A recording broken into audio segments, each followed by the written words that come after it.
এই পশ্চিমাদেরকে তেল বিক্রি করে করে করে আরবরা ধনী হয়ে গেছে। আর ওই তেলগুলো যদি আমরা না দিতাম, আজকে ওদের একটা যুদ্ধ বিমানও ফ্লাই করতো না। তারপরেও কিছু কি শব্দ ইউজ করবো জানি না, বলতে গেলে ভাই বেশি বলে ফেলবো, তখন আমার টাস্কে নষ্ট হবে।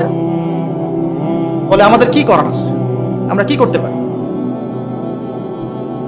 আমরা তেল বিক্রি করতে পারি। এমনকি তাদের যে বুদ্ধি পরামর্শগুলো আছে, বুদ্ধি পরামর্শের আদলে, পশ্চিমা আদলে রাষ্ট্রগুলোকে গড়ে তোলা হচ্ছে। আর আমাদের মুসলিম রাষ্ট্র মাশাআল্লাহ 57টা, আমাদের বক্তব্য এই পর্যন্তই। আমরা তীব্র নিন্দা জানাই, আমরা এই ঘটনার তীব্র নিন্দা জানাই।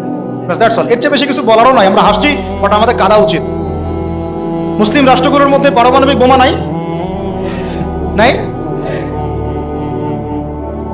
আরব রাষ্ট্রগুলোকে অস্ত্র শূন্য করে দেওয়া হয়েছে, নিজেরা অস্ত্র প্রডিউস করতে পারে না।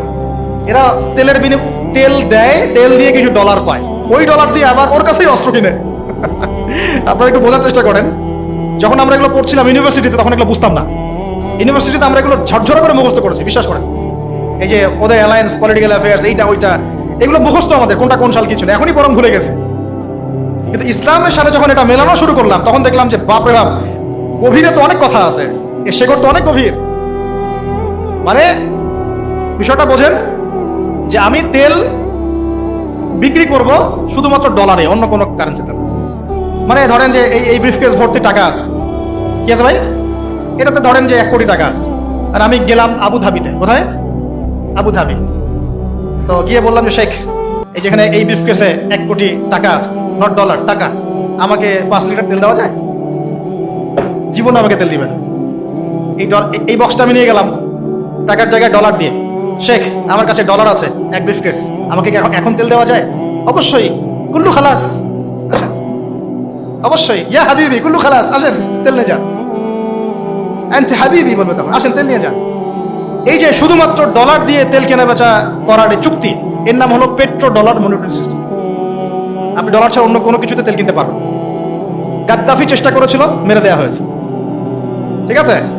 তারপরে আরো অনেক কান্ট্রি, সাদ্দাম হোসেন ট্রাই করার চেষ্টা করেছিল, মেরে দেওয়া হয়েছে। এই চায়না, রাশিয়া এখন চেষ্টা করছে যে আমরা অন্য কারেন্সিতে তেল কেনা বেচা করবো। ইরান মাঝখানে চেষ্টা করেছে আমরা সোনাতে তেল কেনা বেচা করবো, সোনা দিয়ে। ওই জন্য দেখেন ইরানের সাথে অলওয়েজ লেগে আছে, অলওয়েজ একটা ফিকশন লেগে আছে। আমি অবাক হব না যদি কয়দিন পরে ইসরায়েল ইরানকে হামলা করে, আমি অবাক হব। এটা অবাক হব না যদি কয়দিন পর লেবাননে গিয়ে সে আক্রমণ করে, সে যদি কয়দিন পর মিশরে আবার আক্রমণ করে, জর্ডানে আবার আক্রমণ করে, আমি অবাক হব। এগুলো আমরা বুঝি। এখন কথা হচ্ছে এই যে কেনা বেচাটা জায়েজ না জায়েজ বলেন দেখি। এটাও ভাইদের কাছে ফতোয়া নিয়েন। এতে করে কি হলো, ডলার হয়ে গেল সুপিরিয়র কারেন্সি, ও আধিপত্য বেড়ে গেল, আধিপত্য বেড়ে গেল। যদি আমরা টাকা দিয়ে তেল কেনা বেচা করতে পারতাম, তখন আমার টাকার মান থাকতো বেশি, ওদের মান থাকতো কম। তখন ডলারকে কেন্দ্র করে সব টাকা পয়সার মান নির্ধারণ করা শুরু হলো। বুঝতে পারছেন? এই চুক্তিটা করেছে আরবরা। কারা করেছে? আরবের গলফ কান্ট্রিরা। এর পিছনে একটা ঘটনা আছে। বাদশাহ ফয়সাল রাহিমাহুল্লাহ, তিনি তেল বয়কট করেছিলেন, তারপরে হেনরি কিসিঞ্জার এসে এই চুক্তি করেছিল। এটা অনেক আগের কথা, এটা 4th যুদ্ধের কথা, 1973 সালের দিকের কথা। এখন এই তেলের উপর নিয়ন্ত্রণ তারা নিয়ে নিল ডলার দিয়ে। যেটা বলতে চাচ্ছি শুনে বুঝেন। আমি ডলার দিলাম আপনাকে।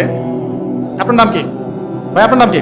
হ্যাঁ, সাকিব, সাকিব আল হাসান ভাইকে আপনি খেলা বাদ দিয়ে এখানে কি করছেন?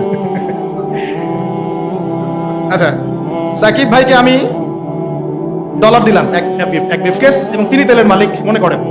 এখন ভাই আমাকে তেল দিলেন, তা আমি তেল মাশাআল্লাহ আমার দেশে নিয়ে গিয়ে বাংকার আছে, ওই বাংকারের নিচে তেল ঢুকে রিজার্ভ করে রেখে দিলাম, যাতে ভবিষ্যতে এটা কাজে লাগে।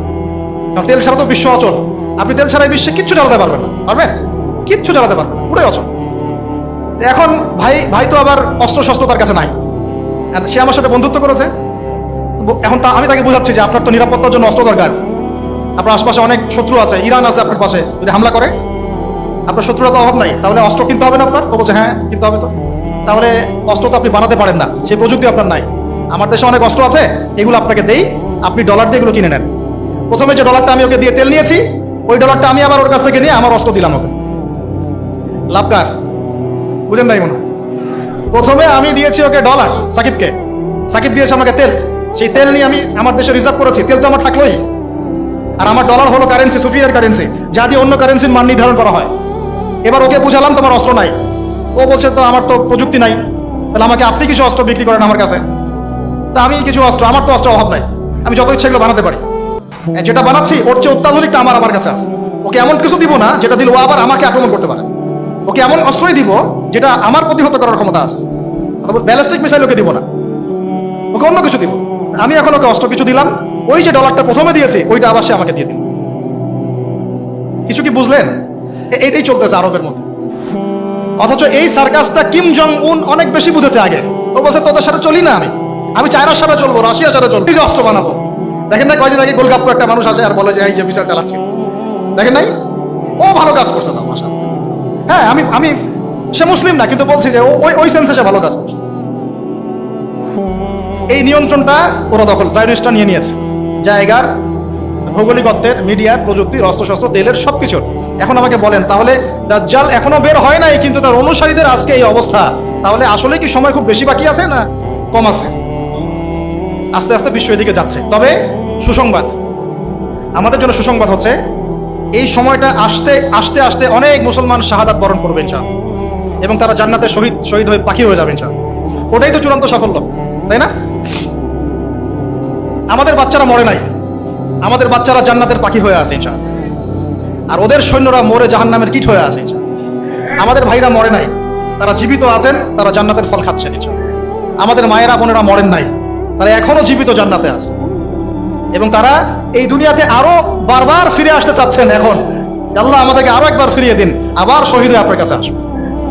ওরা এই দাবি করছে আল্লাহর কাছে। আমাদের বোনরা মরে নাই, আমাদের ভাইরাও মরে নাই, আমাদের বাচ্চারাও মরে নাই।